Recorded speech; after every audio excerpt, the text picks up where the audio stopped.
Welcome to Queen the Greatest, in which we celebrate some of the outstanding songs, performances and achievements that Queen have delighted us with over the last 50 years. This week, we are taking a look behind the scenes at one of the most significant moments in Queen's history, the moment where one of their ultimate goals was realised. It's Queen's Independence Day. Rolling down the road. Let's face it, we're going to sort of try and sort out a lot of so-called business problems, and I think the so-called Queen empire it's pretty large now. We've all got subsidiary companies and things, and it needs a lot of handling. We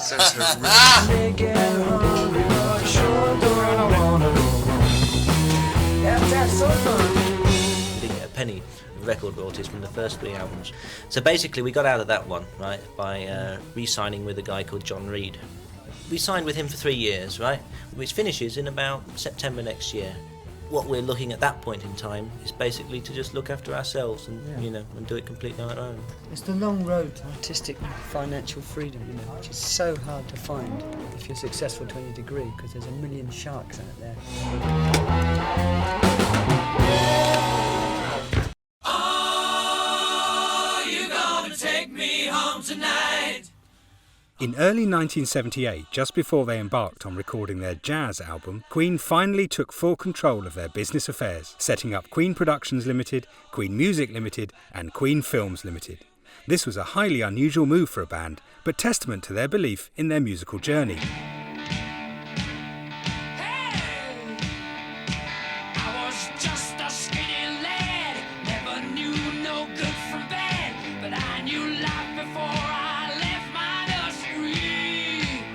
For the day-to-day running of the business, Queen turned to Jim Beach, who they had first met in 1975 when the band's quest for financial independence truly began.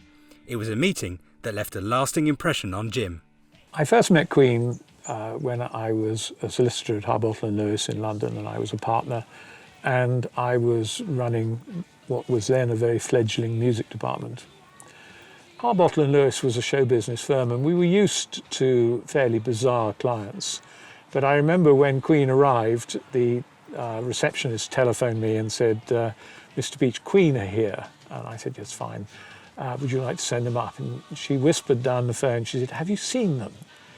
And I said, well, yes. And she said, well, one of them's got nail varnish on. And I said, well, really? Yes, black nail varnish. And I said, well, fine. And he said, but it's only on one hand.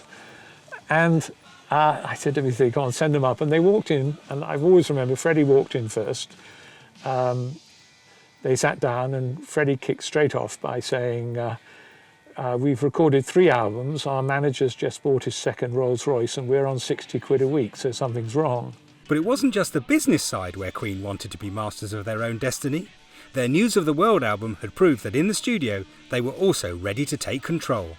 It comes to a stage where all you really need is an engineer, really, because the idea of balancing and sounds you want. I mean, an artist or musician should really know what they want, and the only person needed to implement that is an engineer, really, in a way. And when you're doing a mix, when you're mixing down the track from the tapes, I mean, it's setting it up, and then we actually sit down and work the controls as well, On that occasion, long-time Queen engineer Mike Stone had become the invaluable assistant that enabled the band to enjoy the creative freedom they craved in the studio. This independence had been hard fought for, and so after 7 years together, when most bands might be coming to their natural end, Queen had successfully manoeuvred themselves into a position where they could go from strength to strength. And it's fair to say, the best was yet to come. Like bottom girls, you make the rocket world go